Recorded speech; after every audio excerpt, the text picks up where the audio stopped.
Munstro bat edukiontzian. Horixe da Elkarrek argitaratu didan aurrentzako liburuaren izenburua.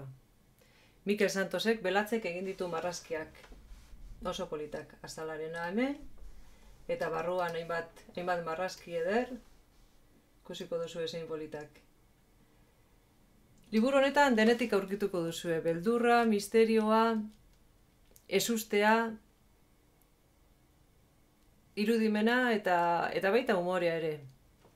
Gorka mutikoa da protagonista, Gorka beldurtuta bizi da. Etxeko samarra ateratzen duenean, eduki ontzi urdinean hotz arraroak entzuten ditu.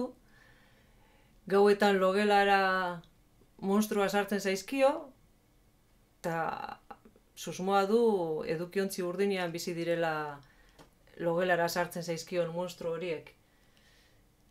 Eta hori gaitik bere beldurrak. Baina halako batean askatu da beti beldurrez egoten eta erabakitzen du monstruoi eta beldurrei aurre egin behar diela. Eta horretan jarriko du ahalegin guztia. Ausardia asko eta irudimen asko beharko ditu. Gauza bitxia gertatuko zaizkio. Eta azkenean sorpresaren bat ere bai. Baina ezin dizuet gehiago kontatu. Bueno, eta badakizu zein den hau? Hau da Temblors, izeko Leirek nire aurrari oparitu zion monstrua. Asko lagundu dit, ipuina zuentzako asmatzen. Oso ondo pasatu dugu. Ia zuei ere gustatzen zaizuen. Agur, beldur!